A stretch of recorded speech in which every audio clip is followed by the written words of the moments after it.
It is always great chatting with my next guest, Nate Maness, who is signed a new contract. We got a lot to talk about too. Nate, how's it going, man? Everything's good, man. It's been a while. It has. I got to tell our listeners a little bit here. We were supposed to do an interview after your last win, but I know obviously you had the injury. So how are things feeling now with the jaw and everything else? Everything back to 100%? Yeah, I just got my brackets taken off yesterday, actually. So I'm 100% now. Obviously, I got to take it slow with training and things like that. But I'm doing a lot better this week than I was a few weeks ago, for sure. Yeah, no, for sure. And let's quickly talk about that last fight with Tony Gravely. Outstanding performance. Just your overall thoughts on the fight, and especially sort of making a statement there by getting the finish. Yeah, I thought I was doing well. I know statistically I outstruck him. I think I was winning that first round until I got dropped there in the very end.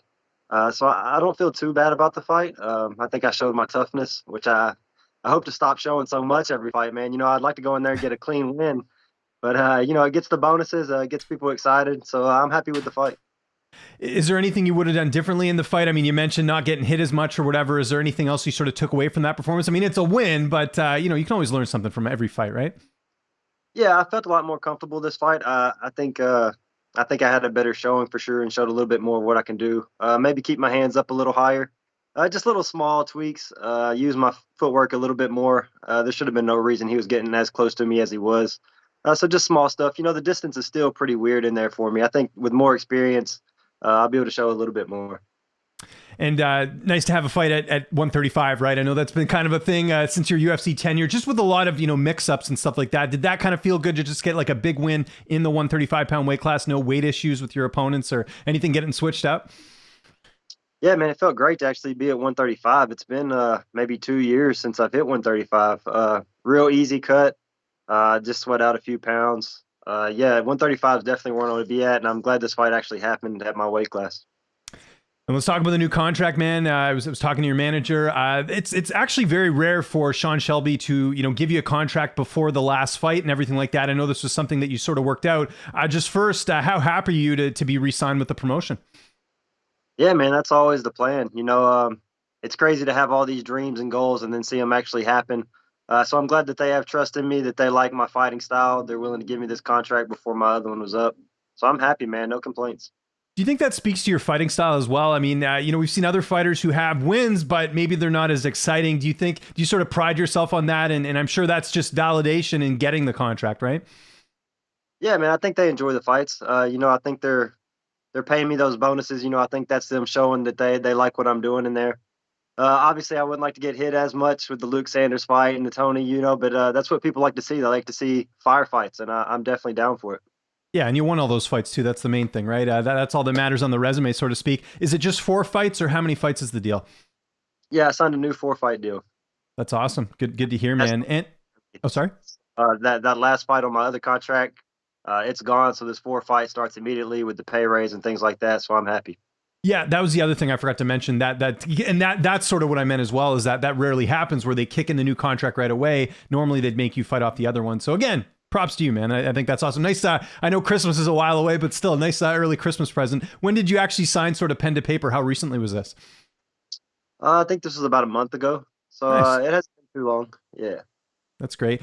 Something that's happened since you and I think last spoke was Cyril Gahn, winning the interim title. The reason I bring him up is because he's an alumni of TKO. You were a champion in TKO. Is that something you kind of carry with you? There's been a lot of really good fighters come out of that promotion, and you're one of them who's a former champ there.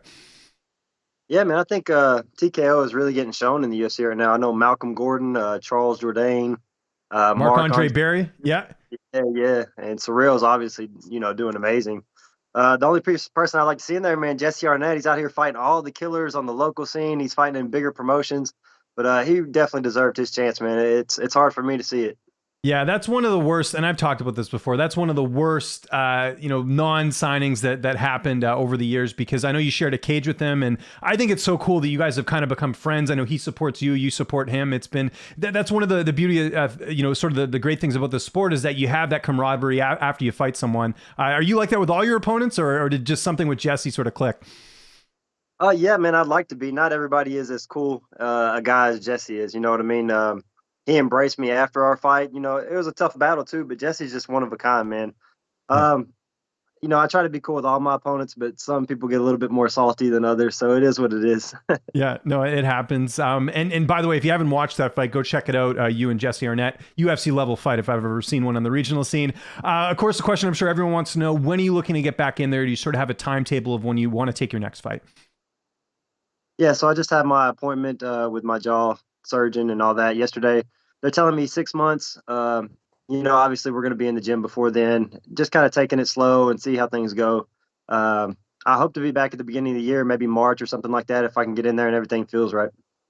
And in terms of an opponent, you just sort of let your management, your coaches kind of figure that out, because things could look differently in 6 months. You never know, right? With especially the way bantamweight's going. Yeah, I know Sean O'Malley's got a fight. Adrian Yanez has a fight, but by the time I'm ready, all those guys should be available. So it's really who the UFC wants to see me in there fighting, man. Yeah, and we've had a lot of action in your division. Let's talk about a couple of those fights. We just had Chito Vera and Frankie Edgar. I thought Frankie was going to pull it off. He was looking good early on. He was getting those takedowns, and then out of nowhere, a la, Anderson Silva, Vitor Belfort, we see that front kick to the face. What did you think of that fight? I think I need to apologize to Frankie, man. Every time I bet on somebody, it goes south. I had him by decision, and it looked like it was trending that way, but that's the curse, I guess. Yeah, and then before that, we had that really great bantamweight title fight, the interim fight between Petr Yan and Corey Sandhagen. Just your thoughts on that fight? I think both fighters, their stock went up with that type of performance. I think that's one of the more high-level fights that I've ever watched. I think you can't take anything away from Corey Sandhagen, man. He looked amazing, especially the first two rounds. They're definitely top two, top three guys. They're going to be there for a long time. Do you watch fights like that and you're like, these are things I need to implement, or do you just sort of take things away from such a high level fight like that? It's almost like going to school, right? You see sort of the high level stuff.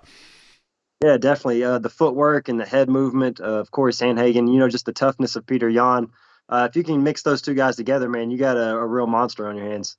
Yeah, and there's a couple other big fights coming up here pretty soon. We've got Jose Aldo, Rob Font. Just your thoughts on that fight. Who do you think takes it? That's a pretty even fight, actually, because Font's been on a nice roll. Aldo's still got it at his age. He's still getting big wins as well. We mentioned Chito Vera. He had a win over him recently. Just your thoughts on that fight. Yeah, I think Jose Aldo in a 3-round fight is trouble for anybody. He tends to gas towards those championship rounds, but in a 3-round fight, man, he can beat anybody. He was doing really well against Petr Yan, a couple years ago. I think I'm probably going to take Rob Font just with his long jabs and his reach and his boxing.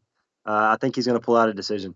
And then the other big fight we got coming up here is Dominic Cruz taking on Pedro Munoz. Another really good fight. Kind of an important fight, too, because Cruz is coming off a win. Munoz was talking about going to 125, but he's going to stay to obviously fight the legend Dominic Cruz. Who do you see having the edge in that one?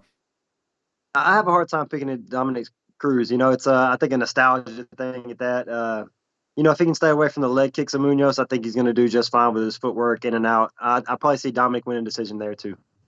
And then at the top of the division, of course, we have Aljamain Sterling. He wasn't cleared by doctors, and now they're sort of figuring this whole thing out. What do you think is going to happen there? Because there's fans who want him stripped, obviously, with what happened and everything. There's obviously some injury issues here. There's also TJ Dillashaw waiting in the wings. How, as a fellow bantamweight, do you see this all unfolding?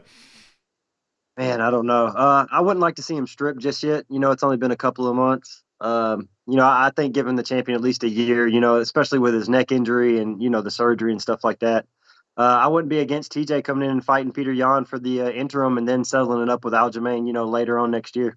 Yeah, I'm with you. I think 1 year is the right amount of time to give a champion, because there's injuries. You guys do get hit in the face for a living, right? So it'd be nice to see a little bit of leeway there. I know they kind of did that to Francis, right, with the whole interim fight with Gane and Lewis, but I think that was more of a contract thing. But I think it should just be like a general rule. If you're out for a year, then you get stripped. Otherwise, then, no need to rush these things. That's what I think.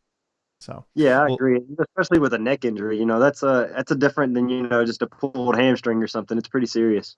Yeah, no, pretty bad news. Before we get out of here, I always got to ask you, what's downtime been looking like? I know you can't train a ton. What have you been up to since you can't, do your regular job of punching people in the face?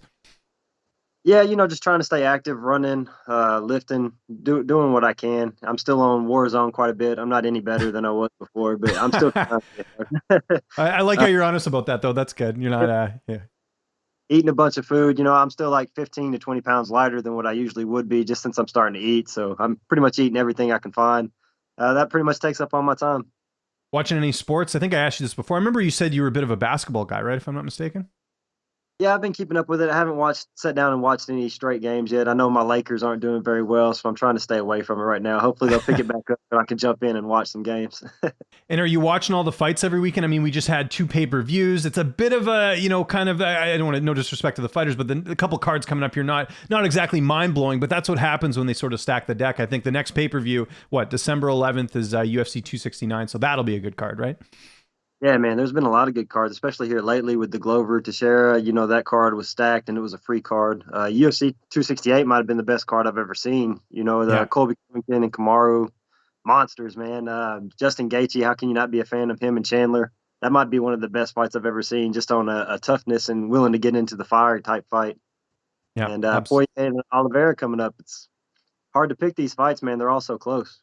Yeah, they're great. Nate, thanks so much for doing this, man. And again, congrats on getting the new contract. If there's anyone you want to thank, any sponsors, social media, I'll give you the last word. Yeah, man, it's always God first for me. I can't do this without him. I'd like to shout out some of my newer sponsors here. Strong Realty Team, Herbalife Nutrition, Elite Flash Performance, JJ's Pizza, Darren Bronner, Attorney at Law, Relentless Behavior Apparel, and Morganfield CrossFit. I appreciate you guys and helping me do this full time. Thank you.